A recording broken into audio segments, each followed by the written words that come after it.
Salut, c'est François et bienvenue dans cette nouvelle vidéo.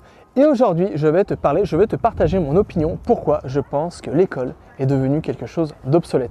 Ou pourquoi, plus précisément, pourquoi je pense que la façon dont on enseigne à l'école est devenue quelque chose d'obsolète. Alors, t'as pas pu passer à côté. Aujourd'hui, c'est le 21e siècle. Et le 21e siècle, c'est quoi? C'est l'ère de l'information. Et aujourd'hui, vraiment, la nouvelle force de notre siècle, c'est la connaissance. Avant, tu as eu l'ère industrielle. Et à l'ère industrielle, la force, c'était vraiment les machines, la production. Avant, tu avais l'âge de pierre. Et à l'âge de pierre, c'était quoi qui était important? C'était l'outil. Aujourd'hui, c'est l'ère industrielle. C'est l'ère de la connaissance. Et quelle est, selon toi, la chose la plus importante? La chose la plus importante, c'est de savoir apprendre tout vite et bien. J'irai même encore plus loin. Malheureusement, aujourd'hui, on voit qu'une nouvelle inégalité est en train de se creuser. C'est-à-dire qu'aujourd'hui, les gens qui n'arrivent pas à se renouveler rapidement, les gens qui n'arrivent pas à acquérir une compétence rapidement, les gens qui n'arrivent pas à apprendre vite et bien, ces gens sont de plus en plus mis de côté. Et ça ne va pas s'arranger dans le futur à venir. Plus le temps passe, plus l'écart va se creuser et plus les gens qui éprouvent des difficultés à apprendre vite et bien, qui ne savent pas comment apprendre vite et bien, plus ces personnes vont être mises de côté tout simplement. Alors, aujourd'hui, une nouvelle technologie a vu le jour qui a tout chamboulé. Et cette technologie, c'est l'intelligence artificielle. L'intelligence artificielle est déjà présente de partout, dans nos téléphones portables, dans nos ordinateurs, sur Internet, bref, dans nos voitures, dans nos smart cars. Bref, l'intelligence artificielle est désormais absolument partout. Et c'est plus seulement quelque chose qui relève de la science-fiction. L'intelligence artificielle est vraiment partout et a vraiment chamboulé la façon dont on consomme du contenu, dont on crée du contenu et de la façon dont on apprend des choses. Aujourd'hui, on ne peut plus rivaliser avec l'intelligence artificielle. L'intelligence artificielle est tous les jours un peu plus puissante. Alors, il y a eu deux grandes phases de l'intelligence artificielle et aujourd'hui, on est à la deuxième phase de l'intelligence artificielle.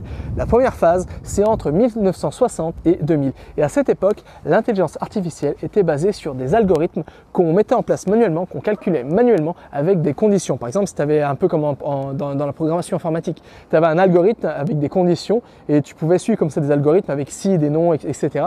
Et ça permettait vraiment de créer une sorte d'intelligence artificielle. Mais cette intelligence artificielle, elle n'était pas autonome parce qu'elle se basait directement sur l'humain. C'était l'humain qui lui donnait des algorithmes manuellement, qui créait des algorithmes par la suite qui étaient utilisés par l'intelligence artificielle. Mais aujourd'hui, ça a changé. Depuis 2012, une nouvelle intelligence artificielle a vu le jour. Et cette nouvelle intelligence artificielle, c'est l'intelligence du deep learning. Alors, c'est quoi l'intelligence artificielle du deep learning? C'est tout simplement une intelligence artificielle qui s'auto-éduque. Oui, tu as bien entendu. C'est une intelligence artificielle qui apprend d'elle-même, qui arrive à consommer des connaissances d'informations et d'apprendre via ces informations un peu comme on le fait nous en tant qu'êtres humains. Quand tu souhaites apprendre quelque chose de nouveau, qu'est-ce qui se passe dans ton cerveau? Quel est le processus qui se passe dans ton cerveau quand tu apprends quelque chose de nouveau? Tu vas créer de nouvelles connexions entre tes neurones. Tu vas créer de nouvelles connexions neuronales, tu vas créer de nouveaux synapses. Devine quoi? L'intelligence artificielle du deep learning fonctionne exactement sur la même base. C'est-à-dire qu'on a créé des neurones virtuels et l'intelligence artificielle du deep learning arrive à s'auto-éduquer, apprend par les informations qu'on lui donne, par nos informations. Et ces informations, on lui donne à travers Facebook, à travers les GAFA, à travers Google, Amazon, Facebook et Apple. Bref, c'est vraiment nous qui nourrissons cette intelligence artificielle et c'est pourquoi tous les jours, elle grandit un peu plus parce que tous les jours, on lui fournit des millions et des millions de données et elle s'appuie sur ces données pour toujours grandir et c'est pourquoi aujourd'hui, elle commence à dépasser l'être humain. Alors pourquoi je te dis ça? Tout simplement pour te dire que d'un côté, il y a un énorme fossé qui se creuse. D'un côté, l'intelligence artificielle qui devient tous les jours un peu plus puissante et de l'autre côté, l'être humain. Et l'être humain, le cerveau de l'être humain, il a jamais vraiment été amélioré depuis 50 000 ans. Alors que tous les jours, l'intelligence artificielle, elle s'améliore. Tous les jours, l'intelligence artificielle, elle grandit. Et c'est pourquoi il y a vraiment un écart qui se creuse entre l'être humain et l'intelligence artificielle. Il y a même une loi derrière tout ça, la loi qui s'appelle la loi Moore, qui explique finalement qu'il y a un phénomène de désynchronisation entre comment on apprend en tant qu'être humain et l'intelligence artificielle et la technologie. Par exemple, un ordinateur grandit à une vitesse exponentielle, double, quadruple, triple ses capacités tous les ans. Alors que l'être humain, comme je l'ai souligné, nos facultés, elles n'ont pas bougé depuis des millénaires et elles ne sont pas prêtes de bouger. Et c'est pourquoi, plus on avance dans le temps, plus l'intelligence artificielle devient puissante, plus il y a un écart qui se creuse. Et c'est là que j'aimerais te parler un peu de l'école et pourquoi je pense que l'école est devenue quelque chose d'obsolète. Parce qu'aujourd'hui, tu as cet écart d'un côté qui se creuse avec l'intelligence artificielle et de l'autre côté, à l'école, on n'apprend pas la compétence la plus importante de nos jours. Et cette compétence la plus importante, tu l'as peut-être deviné, c'est savoir absorber les informations rapidement. C'est apprendre tout vite et bien. Aujourd'hui, on n'apprend pas finalement ça à l'école. On a des heures de cours, on a plein d'heures de cours de maths, de français, d'histoire, de géographie. Bref, on apprend plein de choses et c'est bien normal parce que ces choses elles sont vraiment importantes. Mais ce n'est pas là qu'est vraiment le problème. Le problème, c'est qu'on n'apprend pas la compétence majeure derrière tout ça. La compétence clé qui ouvre la porte à toutes les autres compétences. Et cette compétence, on n'apprend jamais vraiment à apprendre.